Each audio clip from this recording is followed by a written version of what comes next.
Everyone, welcome और welcome back to my channel. आज इस वीडियो में हम डिस्कस करने वाले हैं एमएससी फर्स्ट सेमेस्टर जूलॉजी का सिलेबस। हम यूनिट वाइज पूरा सिलेबस देखेंगे, उसमें कौन कौन से टॉपिक हैं एंड सारी चीज़ें कवर करने वाले हैं। सबसे पहले तो आप सभी को मेनी कॉन्ग्रेचुलेसन्स, आप सभी एमएससी में आ चुके हैं बीएससी का 3 साल कंप्लीट करके। तो इसमें हम देखेंगे कि 3 हमारे कोर पेपर है और 2 हमारा इलेक्टिव पेपर है। तो सबसे पहला कोर पेपर है नॉन कोऑर्डिनेट्स एंड बायोस्टैटिस्टिक्स, और ये उसी का लैब वाला है, प्रैक्टिकल वगैरह जो होते हैं।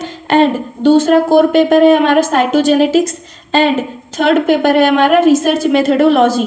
ये 3 पेपर जिसको हम कोर पेपर बोलते हैं, और 2 इसमें हमारे इलेक्टिव पेपर होंगे, जो इन दोनों में से किसी एक को चुनना होगा, या तो टॉक्सिकोलॉजी या फिर इम्यूनोलॉजी। ओके, और एक इन दोनों में से चुनना होगा, या तो डेवलपमेंटल बायोलॉजी या फिर sustainable development and waste management. इन दोनों में से, इन चारों में से हमें 2 टॉपिक चूज करने हैं। ठीक, अब हम देखते हैं पूरा डिटेल में सिलेबस क्या है इन सभी का।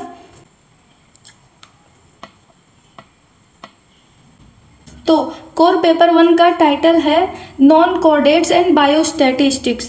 तो इसमें हम नॉन कोऑर्डिनेट्स के बारे में पढ़ेंगे और बायोस्टैटिस्टिक्स के बारे में पढ़ेंगे। ओके, तो यूनिट 1 है हमारा प्रोटोजोआ। प्रोटोजोआ के locomotion, nutrition and reproduction, protozoans and human diseases, यानी कि प्रोटोजोआ के वजह से ह्यूमन में क्या डिजीजेज होती हैं उनके बारे में। Porifera, affinities of porifera, skeleton and canal system.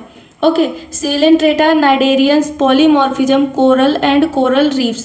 तो बेसिकली हमें इस कोर पेपर 1 में वो जो फाइलम्स वाले थे ना, 11th क्लास की एनसीईआरटी में एनिमल किंगडम जो चैप्टर था, उसमें हमने देखा था कि कुछ फाइलम्स थे like Porifera, Coelenterata, Ctenophora, Platyhelminthes. तो वो सारे फाइलम्स का ऐसे हमें एक एक यूनिट में दिया गया है। ठीक है, तो यूनिट 2 में हम देख लेते हैं। यूनिट 2 है हमारा प्लेटीहेल्मिन्थीज, जिसमें हम evolution of parasitism, host parasite relationship, parasitic adaptation, तो सारी चीज़ें हम प्लेटीहेल्मिन्थीज और एनेलिडा के बारे में पढ़ेंगे यूनिट 2 में।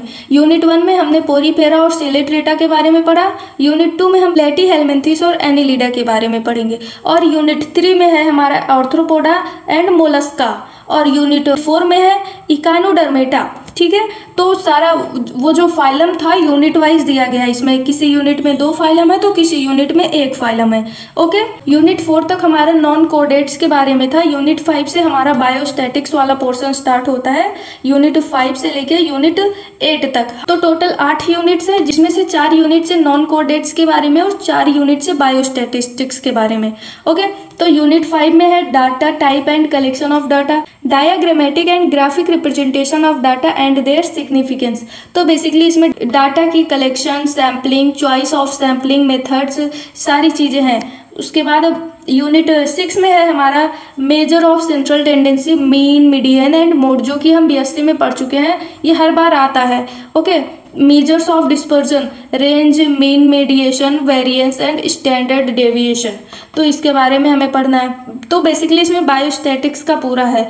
तो यूनिट 7 में है हमारा probability, correlation, linear and non linear regression, probability distribution, normal, binomial and Poisson behaviour. Okay, तो ये सारी चीज़ें हैं इसमें। यूनिट 8 में है हमारा experimental design, SRD, RCD and LSD, इन सब चीज़ों के बारे में पढ़ना है। ओके, अब हम चलते कोर पेपर 2 की तरफ। कोर पेपर 2 को कोर पेपर 3 इसलिए लिखा गया है क्योंकि कोर पेपर 2 जो है कोर पेपर 1 का वो लैब वाला पार्ट था, तो उसके बाद आता है कोर पेपर 3। इसको हम बेसिकली कोर पेपर 2 मान लेंगे। ओके, तो इसका टाइटल है साइटोजेनेटिक्स। तो साइटोजेनेटिक्स से समझ आ रहा है सेल की जेनेटिक्स। तो जेनेटिक्स में क्या पढ़ते हैं हम? डीएनए, क्रोमोसोम, वही सारी चीज़ें इसमें हम पढ़ेंगे। ओके, तो यूनिट 1 है हमारा basic principle of heredity, complementation, epistasis, pleiotropy, penetrance and expressivity.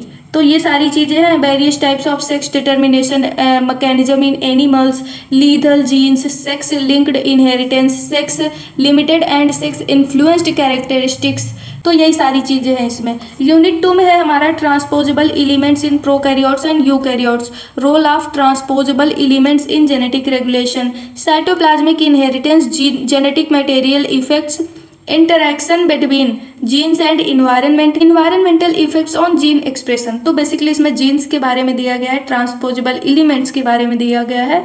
तो यूनिट 3 में है हमारा, इसमें टोटल 4 यूनिट्स है बस। तो यूनिट 3 में दिया गया है माइक्रोबियल जेनेटिक्स के बारे में, bacterial transformation, transduction, conjugation, bacterial chromosome, structure and chemical composition of chromosome, telomeres, centromeres and kinetochores. Chromosome वाला पार्ट है ये। तो structural chromosome aberrations, isochromes, ring chromosome, centric fusion and fission.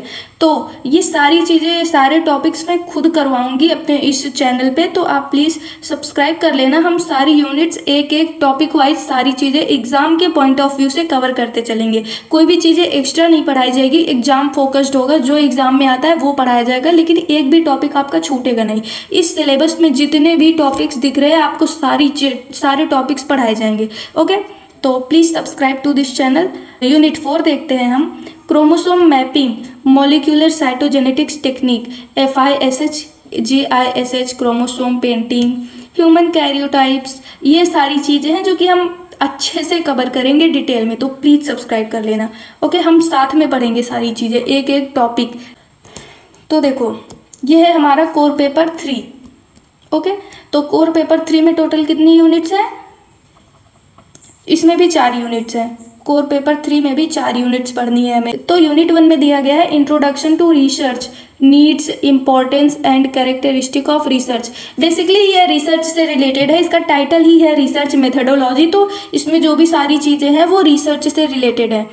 ठीक है, अब हम MSc में पहुंच चुके हैं। तो MSc के बाद PhD होती है, बेसिकली रिसर्च रिलेटेड सारी चीज़ें होती है वहाँ पे, इसलिए ये दिया गया है। और ये जो भी इसमें दिया गया है ये सारा रिसर्च में यूज होता है हमारा। Okay, role of variables in research, research question and objectives and development of models, developing a research plan, everything, ये सारी चीज़ें ये रिसर्च से रिलेटेड है। ओके, और यूनिट 2 में है हमारा observation and collection of data, methods of data collection, sampling methods, data processing and analysis strategies.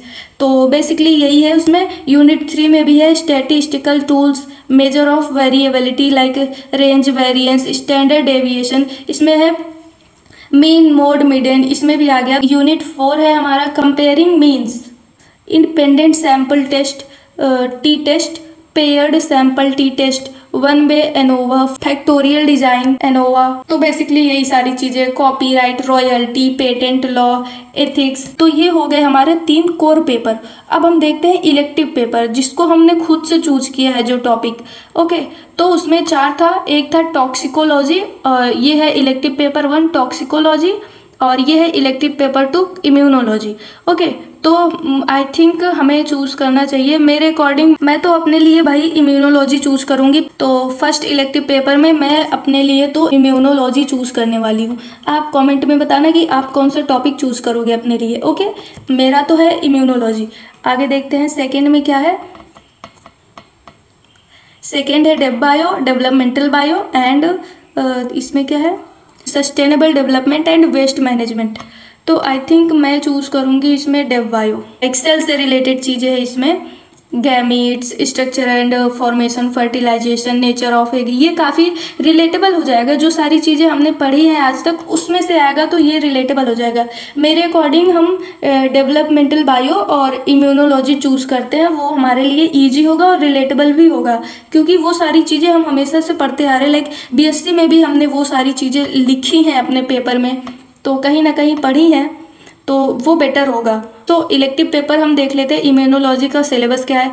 तो देखो, यूनिट 1 में है overview of immune system like innate and adaptive immune system, cells of immune system and their production. Like ये immunology नाम से ही पता चल रहा है इम्यूनिटी के बारे में है। ओके, तो ये बहुत ईजी हो जाएगा हमारे लिए। अगर हमें कोई आंसर नहीं भी आ रहा है तो तब भी हम उसको लिख सकते हैं, इम्यूनिटी से रिलेटेड है। तो देखो, यूनिट 2 में है हमारा humoral immunity and cellular immunity, antigens and haptens, primary and secondary response, antibody types, structure, function, production and diversity.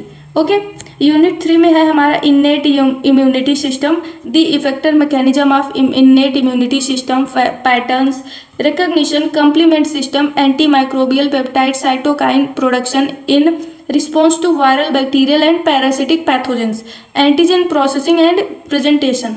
तो ये सारी चीज़ें हैं इन्नेट इम्यूनिटी से रिलेटेड। 4 क्या है, तो यूनिट 4 में है वैक्सीन से रिलेटेड, लाइक वैक्सीन्स का किस जगह पे कैसे यूज़ होता है और किस टाइप के वैक्सीन्स लगते हैं। और ये देखो इलिसा, वेस्टर्न ब्लॉट, ये सारी चीज़ें हमने कई बार पढ़ी है, अपने बीएससी में भी 2-3 बार आया है, लाइक सेमेस्टर, अलग अलग सेमेस्टर में। तो ये काफ़ी रिलेटेबल टॉपिक है immunology, vaccines and immuno techniques, vaccination, DNA vaccines, passive and active immunization, monoclonal antibodies. तो ये काफ़ी इजी है।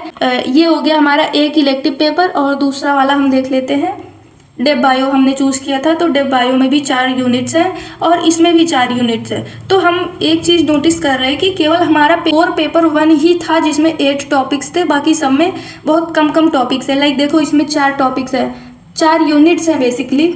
तो देखो यूनिट 1 क्या है, गैमीट्स के बारे में पढ़ना है, structure and formation, fertilization, nature of eggs and their cleavage, early development of frogs and chick up to gastrulation, organogenesis of vertebrates, brain, eye and heart.